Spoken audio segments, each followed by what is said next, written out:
I'm back after a couple months, and I really love this time of year. This is the end of the summer, beginning of the fall. The river's always really super low, and I think we're gonna find some things today. And if not, that's okay too. Getting out in nature. I just saw a huge blue herring take off right before I started recording. So always remember, we're out enjoying nature just as well. As usual, I'm gonna start in the shallows here, looking for marbles. The air temperature is 45 degrees. The water is still rather warm. Water temperature is 63 degrees. So walking in here, what's this feel like? Always cold on the feet, but with the wetsuit, it'll be no problem. Yeah, this is pretty good. Here's something here. What's this? Just walking in, looks like garbage, but yeah, you never can tell. That is garbage. All right, let's find some good stuff. What are we looking for? Anything that's not a natural color or a natural shape. Right away we see a wristwatch face.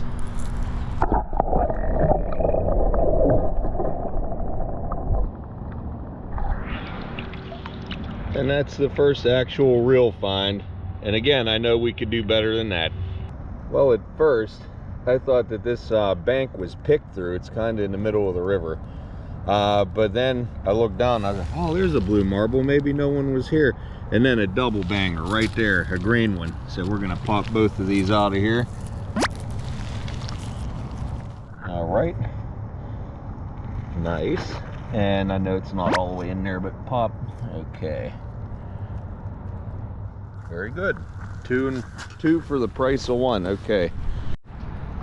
And here lies the problem. When you're on this bank in the middle of the river, I guess it's not a bank, but this little island, and you see like pinkish, oily goo oozing out of the river, that means that there's some pretty funky garbage right underneath the surface here, and things are leaking out.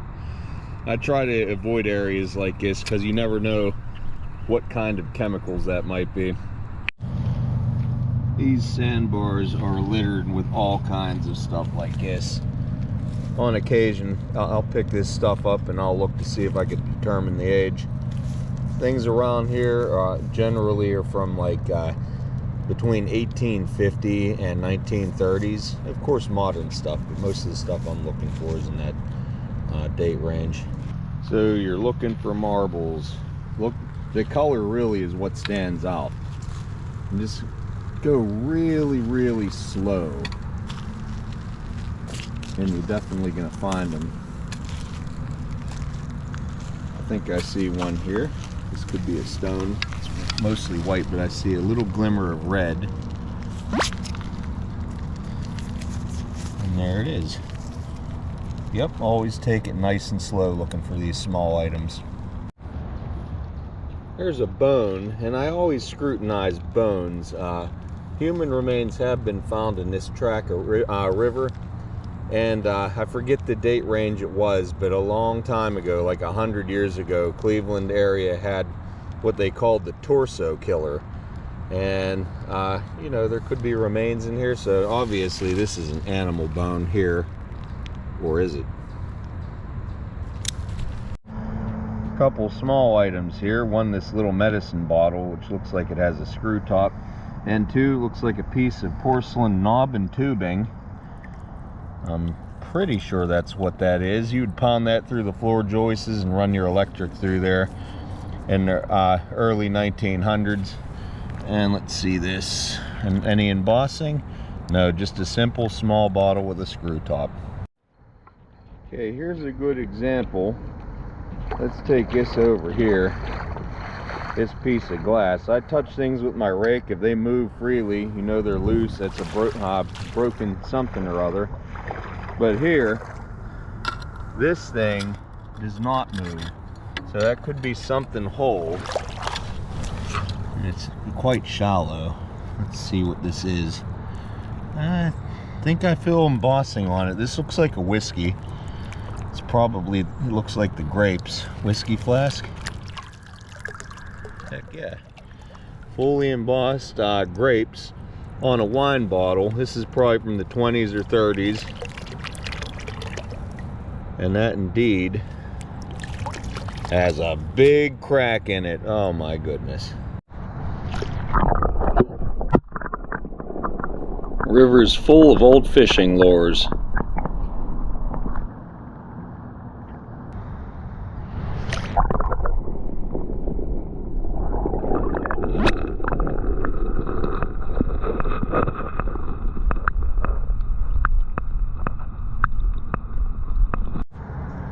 And another one.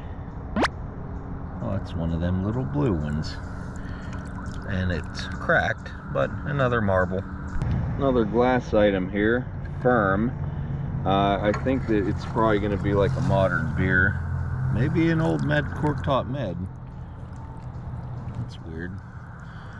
I think it is a beer. Yeah, that's a newer beer with a screw top.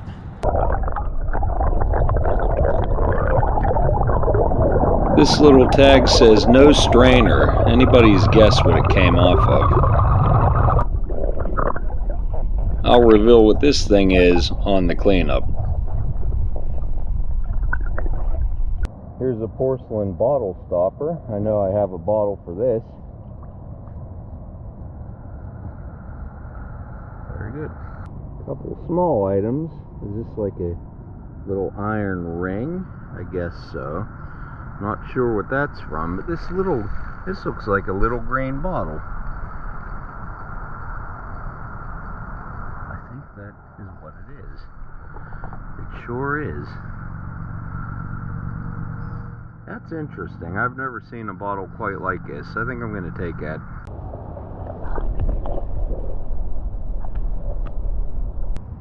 Without a rake to probe in front of you in this river, you could see how that just went right down there with no effort.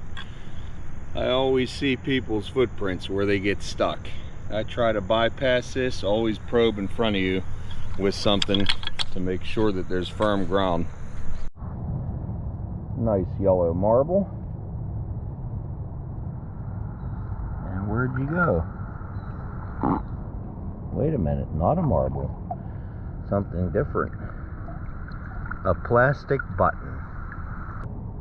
Am I gonna get duped again? I hope not. I think that's a green marble. Let's see.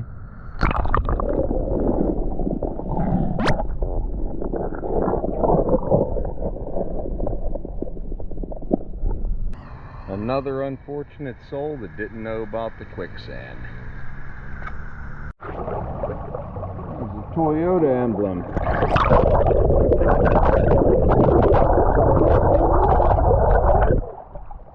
Well, maybe I could, I don't know, hang that around my neck. This little corktop medicine is likely from the late 1800s, as the mold seam doesn't quite go all the way up to the top.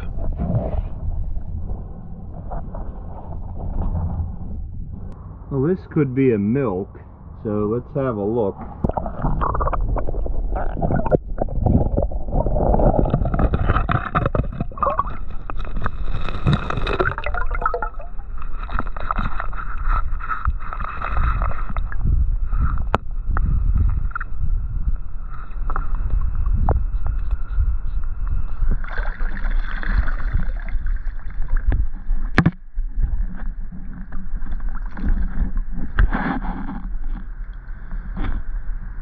Perfection Dairy should clean up nice. It doesn't look like there's any dings or cracks in it.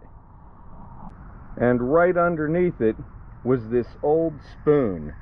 So that tells me I should probably dig around here just a little bit.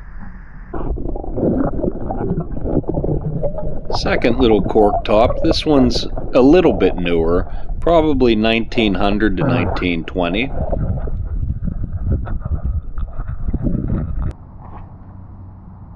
I remember these things. When I was little, a lot of the cars that didn't have air conditioning as the option had this little triangular window towards the front, and there was a little latch, and you'd hit it and then angle this towards you to get some cool air blowing on you on a hot day.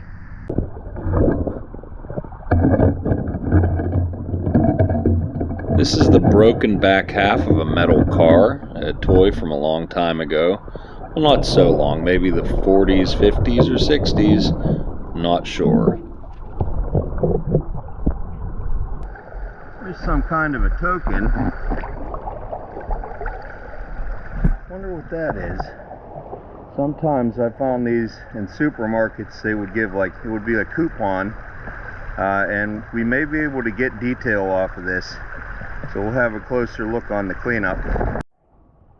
Here's a Norca cola bottle on the bank, and Norca is Akron spelled backwards because we are in the Akron area. Unfortunately, this one is the ACL, or applied color label, is a little chewed up on it. But what do we have here? We have some kind of insulator thing. Don't know what that is. Interesting. Don't want to risk hauling that out and getting impaled by this if I slip on anything. Here's another circular disc. Could be another token.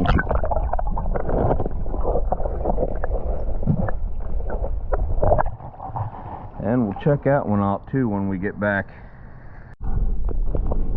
The Cuyahoga is still littered with the skeletons of old bicycles and scooters.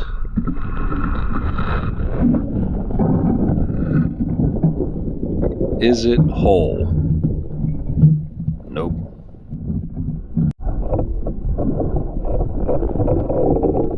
Fanning the light sediment and debris out of the bedrock cracks often yields heavier items like lead fishing weights, bullets as in this case, and coins, sometimes even silver.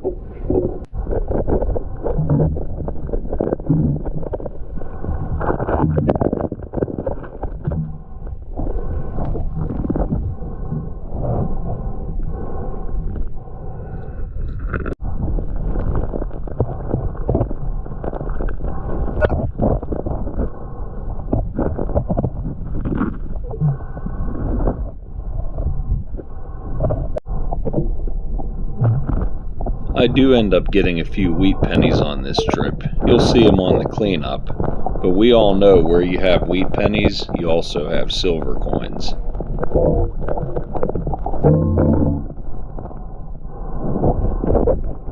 Another old bullet with an oddball caliber.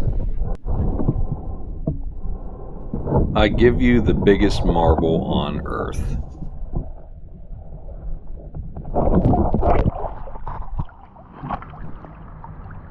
If that's what I think it is, that's the biggest marble I've ever seen. This doesn't make sense. Let's clear out the mask and do this all official.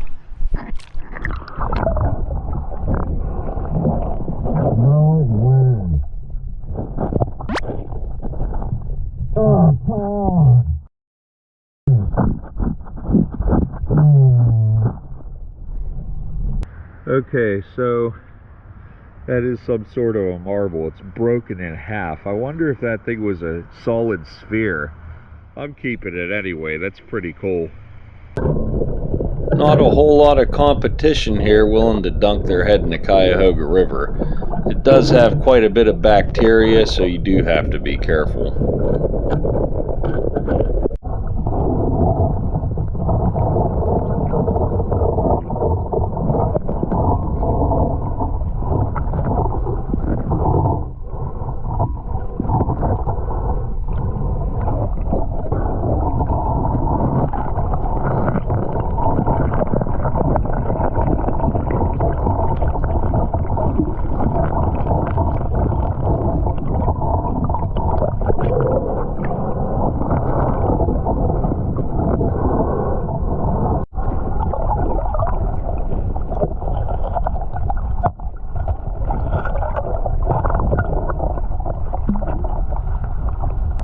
Another full quart from the Perfection Dairy. Here's a toy deuce and a half military truck, probably from the late 40s, early 50s, made out of that rubbery material.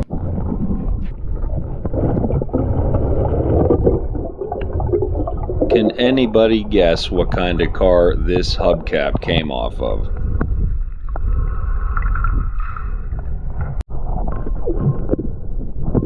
(1947) Pat D. Coca-Cola, Akron, Ohio.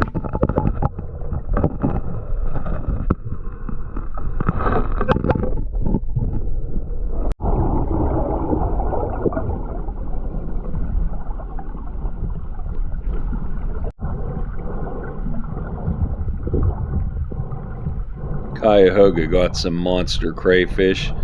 This one here is almost the size of my hand.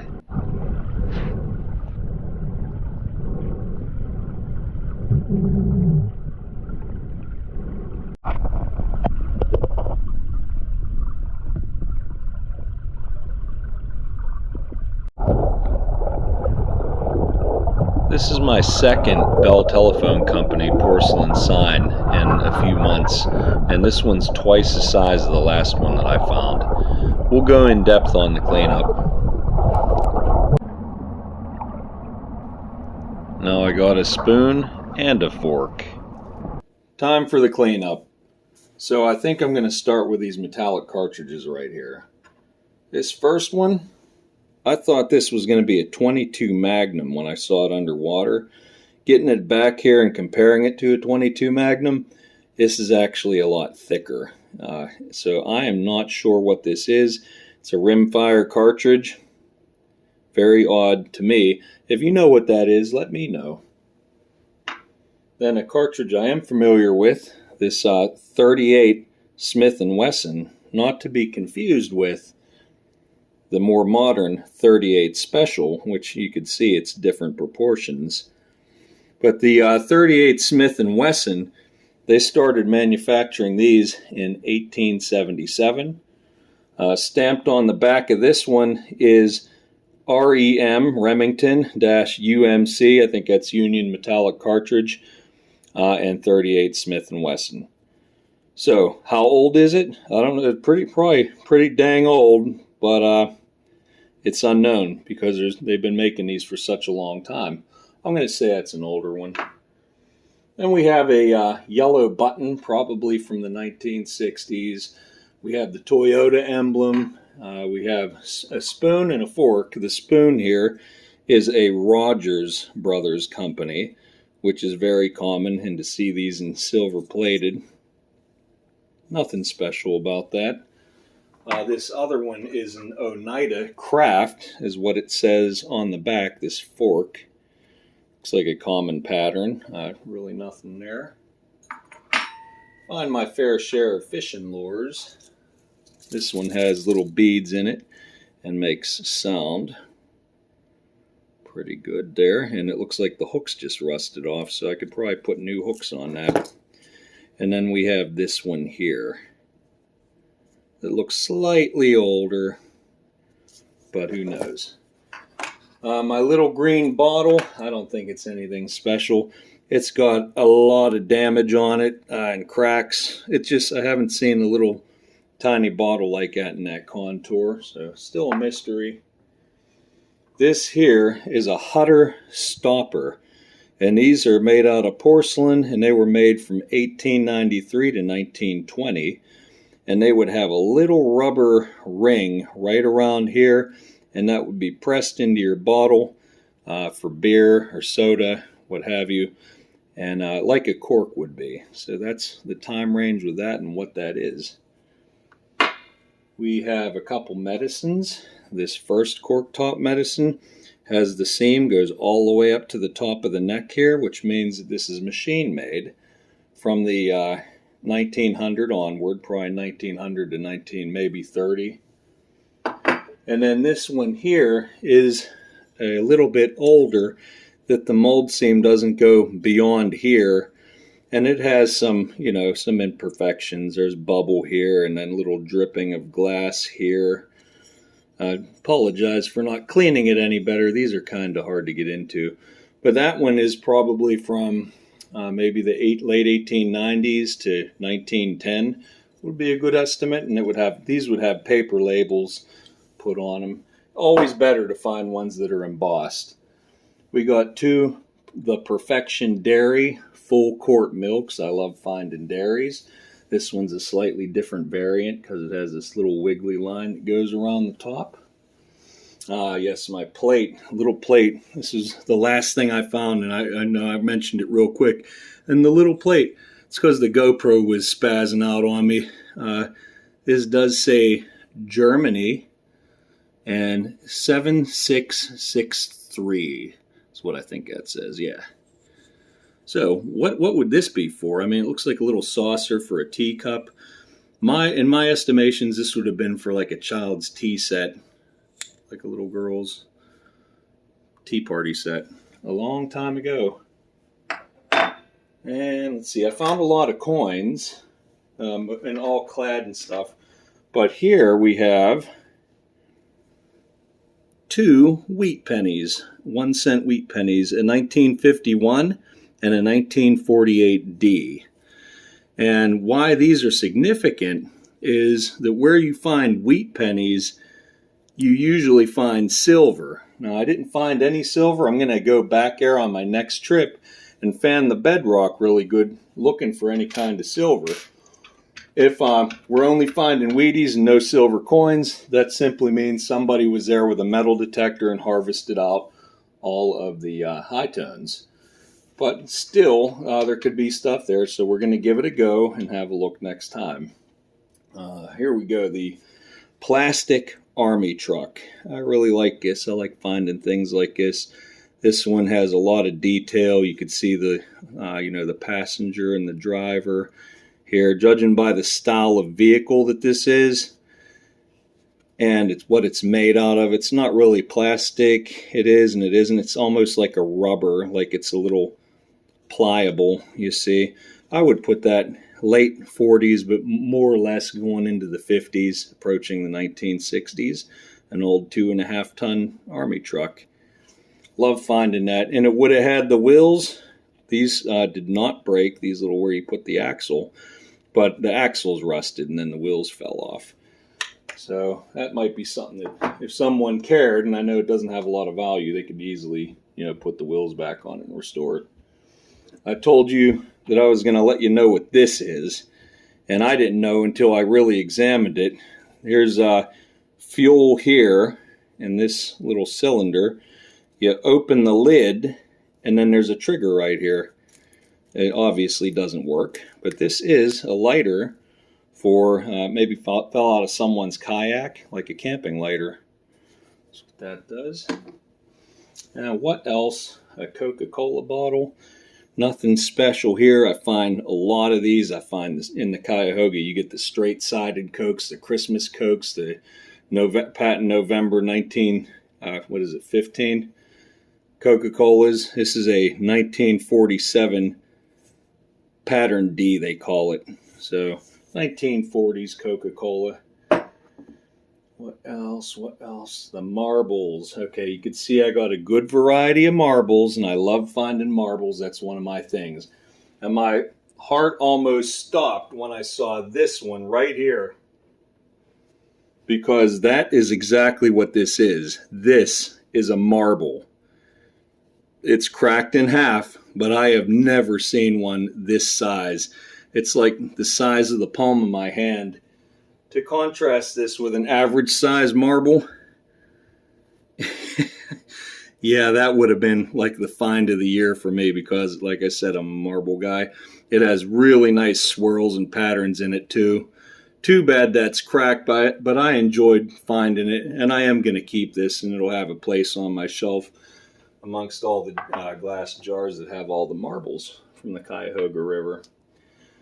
Then we have these copper slugs, and too big to be large cents, not King George's, too thin to be any type of reasonable like coin. So for the numismatists out there, don't worry about it. These were not coins when I scrubbed them, but what they likely were is I have a copper example of a coupon token. Here's one where all the detail remains, and this says 1 cake of Palmolive. Let's see, Palmolive soap, free when you buy 1 cake. So buy 1, get 1 free. And this one on the opposite side, probably has the little rules and regulations to the coupon. But I'm pretty confident that's what these things are. They were just like tokens of some sort. So good for that. What else? What else? I think we covered all that. Okay, one final thing. This extremely large Bell Telephone porcelain sign. Local and long distance telephone. This is the second one of these that I found in 2 river trips. The first one being right here. This one says the Ohio Bell Telephone Company, American Telephone and Telegraph Bell System. So I was ecstatic to find this.